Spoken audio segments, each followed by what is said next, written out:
notre magnifique planète bleue, vue parfaitement ronde depuis l'espace. Sauf qu'apparemment, pas mal de monde doute de ça et pense qu'elle est en fait plate. Dans cette vidéo, on va donc parler de la théorie de la Terre plate et des différents arguments abordés par les platistes. Enfin bref, l'épisode d'Espace Debunk de la dernière fois semble vous avoir plu, donc voilà ce deuxième épisode, cette fois-ci dédié à la Terre plate. Bon, je précise encore une fois, mais le but de la vidéo n'est toujours pas de se moquer des platistes, mais juste de leur montrer que leurs arguments sont faux. Et quand on voit que 9 Français sur 100 croient que la Terre est plate, il va y avoir du boulot. Dans cette vidéo, on va donc voir 3 platistes, on va commencer avec le platiste le moins sérieux et rigoureux, et on finira avec les 2 autres platistes plus sérieux, dont un qui s'est au moins donné la peine de faire une expérience en vrai, même si on verra que son expérience est discutable. Allez, assez blablaté, c'est parti avec notre premier platiste. Horizon plat et fixe. Pour un observateur quelconque, l'horizon apparaît toujours plat, quelle que soit la direction où il regarde, et quelle que soit son altitude, abstraction faite des accidents de relief bien sûr. Avec une supposée circonférence de 40 000 km du globe terrestre, on devrait voir l'horizon se courber au fur et à mesure qu'on prend de l'altitude. Or ceci n'est constaté qu'à travers les hublots des avions au verre déformant ou les caméras de type GoPro et autres lentilles fisheye dont use et abuse la NASA.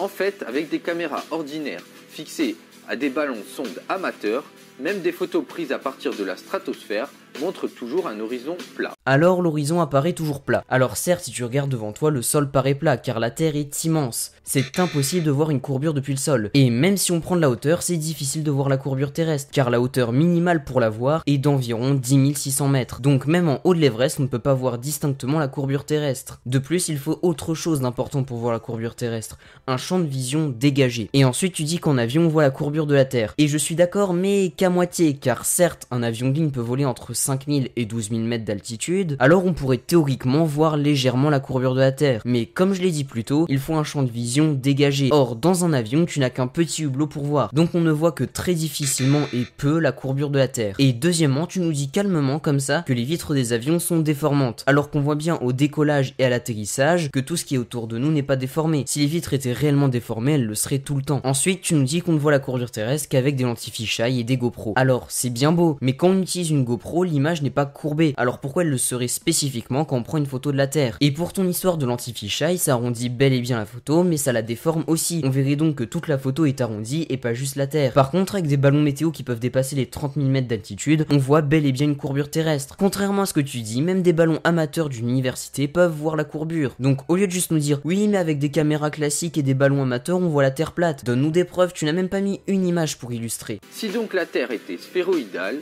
et tournée à des vitesses et accélérations considérables, on ne pourrait jamais observer de telles surfaces plates, du fait de l'entraînement causé par ce supposé mouvement rotatif. Bien plus, on devrait observer des renflements d'eau massifs provoquant des inondations et des tsunamis continus. Eh bien déjà, bravo, t'as raison. Si la Terre était ronde, il y aurait plus d'eau au niveau des pôles dû à sa rotation. Et justement, la Terre n'est pas parfaitement ronde, mais ellipsoïdale, car la force centrifuge de sa rotation pousse la matière qui la compose, donc de l'eau forcément, sur les pôles, ce qui agrandit légèrement son rayon équatorial. C'est assez léger, hein, il est à peine plus grand de 21 km que le rayon polaire, c'est pas immense non plus. Expérience de Bedford-Level. Si la Terre avait effectivement la forme d'une boule ayant un diamètre de près de 13 000 km, comme le prétend l'astronomie moderne, cela voudrait dire par exemple que la surface d'une eau stagnante serait courbée.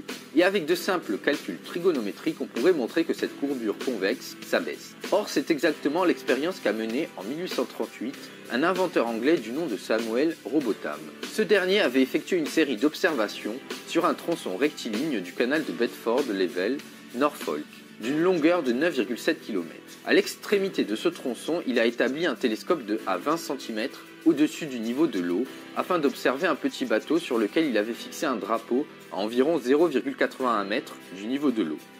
Le résultat de l'expérience était que Robotham continuait toujours de voir à travers le télescope le bateau lorsque celui-ci arrivait à l'autre bout du canal, alors qu'en principe il devait disparaître de son champ de vision s'il y avait courbure. Alors c'est bien de nous présenter une expérience, mais tu oubliais de préciser deux choses. Premièrement qu'elle était longuement débattue, et deuxièmement, Alfred Russel Wallace a expliqué ce phénomène en reproduisant mieux l'expérience, et donc selon lui, ce résultat de l'expérience où le bateau ne disparaît pas est dû à la réfraction atmosphérique. Mais grosso modo, c'est quoi? En gros, comme l'air qui compose l'atmosphère n'a pas la même densité partout, la lumière qui passe à travers peut prendre un chemin légèrement différent. On peut dire qu'elle est est légèrement dévié. D'ailleurs, la réfraction c'est un phénomène assez courant qu'on peut illustrer en faisant passer un laser dans de l'eau et on voit que la lumière est déviée. Et cette réfraction atmosphérique fait parfois paraître des objets cachés derrière l'horizon visibles, comme notre bateau de l'expérience, ou parfois quand on a l'impression que le soleil se couche alors qu'il est en fait déjà passé sous l'horizon depuis quelques instants. L'idée d'une Terre sphérique effectuant des mouvements de rotation autour d'elle et de révolution autour du Soleil situé à 150 millions de kilomètres est difficilement soutenable pour tout un tas de raisons. D'abord, à une telle distance, les rayons du Soleil devraient arriver quasiment parallèles. Or, on remarque souvent par temps légèrement couvert que les rayons qui passent à travers les nuages sont très divergents, ce qui amènerait à penser que la source lumineuse n'est pas si éloignée que ça. Alors les rayons du soleil nous arrivent parallèles, mais on a l'impression qu'ils vont dans tous les sens. Alors pour comprendre la raison de cette drôle d'impression, on va devoir prendre l'image d'une longue route plate comme exemple. Si tu regardes cette route plate, tu as l'impression que ses bords se rejoignent à l'horizon, alors que pourtant tu sais aussi bien que moi que les bords d'une route c'est droit et parallèle. Et bien la réponse à ces deux impressions c'est simple, ce sont des illusions d'optique. En gros, c'est ton cerveau qui perçoit la route et les rayons du soleil qui convergent en un point, alors qu'en fait ils sont parallèles. Ensuite, lorsqu'on visionne en accéléré time-lapse le mouvement du soleil dans le ciel, on voit clairement sa taille apparente augmenter graduellement depuis le lever jusqu'au midi, puis diminuer jusqu'au coucher. Ceci s'explique parfaitement si l'on admet que le soleil s'approche progressivement de l'endroit d'observation avant de s'éloigner pour disparaître à l'horizon.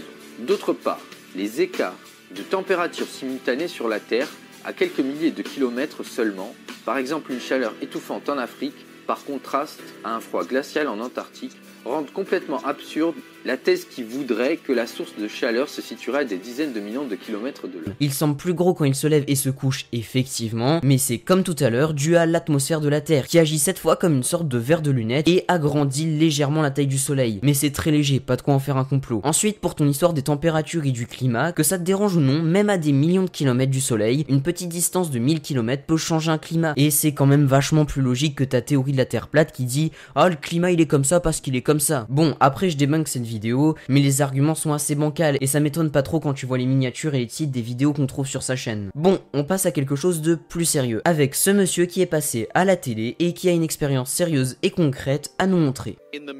Au milieu, la distance est de 19 km, à gauche de 14 km.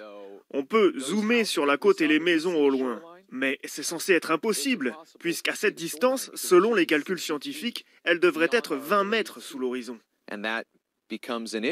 Et ça, c'est un problème, car la courbure de la Terre devrait nous bloquer la vue. Et pourtant alors, pourquoi peut-on voir aussi loin ? Mais quel calcul scientifique? Donc, selon toi, c'est impossible de voir une maison à 19 km à cause de la courbure de la Terre. On va dire que je remets pas en doute que tu as fait des calculs, mais juste pour vérifier, on va juste ouvrir GeoGebra pour pouvoir tracer un cercle et vérifier tes calculs. Parce que te croire sur parole, c'est bien, le vérifier, c'est mieux quand même. Bon, on sait déjà que le diamètre de la Terre est de 12 742 km. Pour tracer le cercle, on a besoin de son rayon, donc le diamètre divisé par 2, ce qui nous donne 6373,5 km. Bon, on a notre cercle. Maintenant, on vient placer notre observateur juste ici. On mesure 19 km où on place la maison. Et soyons généreux, on va dire qu'elle mesure 5 mètres. Et là, tu vois bien que la distance est bien trop courte pour que la courbure de la Terre fasse quoi que ce soit pour cacher la maison. En plus, comme j'ai utilisé une droite pour faire la distance entre l'observateur et la maison, si on dézoome, on peut voir à partir d'où la courbure de la Terre influerait vraiment sur notre vision de l'objet. Mais ce qui est important à retenir de ça, c'est que la courbure terrestre est très subtile. Et je peux même me servir du cercle qu'on vient de faire pour te montrer pourquoi tu as l'impression que la Terre est plate. Regarde cette droite, elle est plate. Et bien plus on dézoome et plus on verra une courbure apparaître. C'est le même principe avec notre planète bleue. Si tu es à la surface, tu vois une ligne droite. Et si tu vas en hauteur, dans l'ISS par exemple, on voit qu'elle est sphérique. Et même ellipsoïdale puisqu'elle est légèrement aplatie sur les pôles. Tiens, aplatie, comme par hasard. Mais plus sérieusement, ton expérience est réalisée à une trop petite échelle pour voir la courbure de la Terre. Si on fait la même expérience que toi au niveau d'un plan d'eau avec un phare, mais bien réalisé cette fois-ci, tiens, comme par hasard, on voit le bas du phare qui disparaît petit à petit. Ça prouve bien que la distance était juste trop faible. Et enfin, notre dernier platiste qui a écrit tout un article pour nous expliquer que la Terre est plate. Bon, je vais bien évidemment passer toutes les soi-disant preuves qu'on a déjà débunk durant cette vidéo. Des applications de calcul, telles que celles disponibles sur aircurvature.com soient accessibles, aucune étude sur le terrain n'est en mesure d'attester l'existence de la courbure terrestre. Les données employées pour estimer cette supposée courbure ne s'appuient donc sur aucune base mathématique réelle et vérifiable. Bon, alors là il nous dit calmement qu'il n'y a aucune preuve mathématique de la rotondité de la Terre, alors qu'Eratosthène a réussi à calculer la circonférence de la Terre déjà en moins 250, en remarquant que le jour du solstice, que la lumière du soleil était perpendiculaire à la ville de Sienne, alors que dans la ville d'Alexandrie, au pied d'un obélisque, il y avait de l'ombre, ce qui veut forcément dire que la Terre est ronde, et à partir de ça, il va même réussir à calculer la circonférence de cette dernière. Grâce à l'angle entre le rayon du soleil et l'obélisque, il trouve un angle d'environ 7,2 degrés, qu'on retrouve aussi juste ici dans le centre de la Terre. Et comme le tour de la Terre c'est 360 degrés, avec juste la distance entre Vienne et Alexandrie, et un simple produit en... il arrive à calculer la circonférence de toute la planète.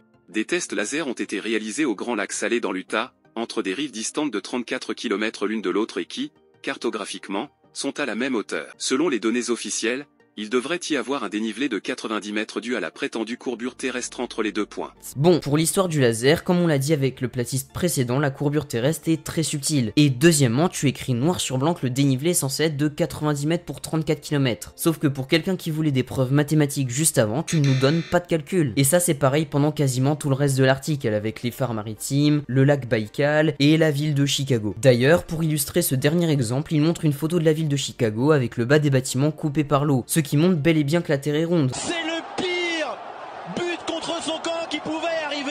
Si la Terre était plate, on verrait bel et bien le bas des bâtiments et il ne serait pas coupé par l'eau. Bon, pour en revenir au laser, on estime généralement que pour 1 km de distance, on a un dénivelé de 13 cm. À peu près, hein, c'est très approximatif. Donc, 34 km x 13 cm, ça nous donne 442 cm de dénivelé, donc beaucoup moins que 90 mètres. Du coup, je ne sais pas d'où sortent tes sources, et je ne sais pas non plus à quelle hauteur se trouve ton laser, donc je ne peux pas savoir le résultat de l'expérience. Mais ce qui est sûr, c'est que c'est nettement moins que 90, et donc que tes calculs sont faux. De plus, plein d'autres facteurs peuvent influer sur des expériences de ce style, comme l'environnement, la météo et plein d'autres choses. Cependant, le laser demeure perceptible à cette distance. À lui seul, cet argument invalide la thèse du globe. D'ailleurs, d'autres platistes ont fait la même expérience mais avec plus de distance. Et ils ne voyaient pas le laser, sauf s'ils le remontaient pour compenser la courbure terrestre. Donc des platistes viennent de prouver sans faire exprès que la Terre était ronde. Et leur seule réponse à ça, c'était ça. Interesting.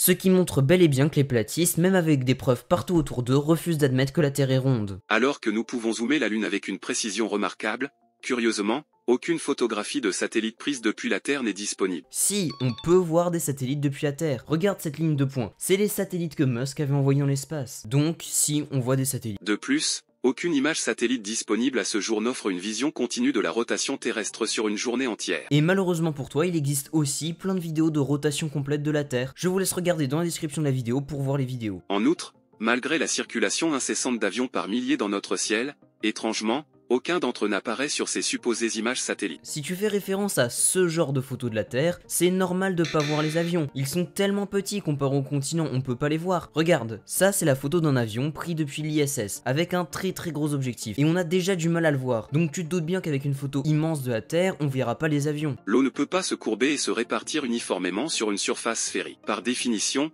le niveau de la mer est toujours parfaitement plat, et il n'est absolument pas compatible avec la théorie du globe. Bon, encore une fois, c'est assez simple, c'est grâce à la gravité que l'eau tient sur la Terre, et une minute, selon lui la gravité n'existe pas non plus, alors vérifions.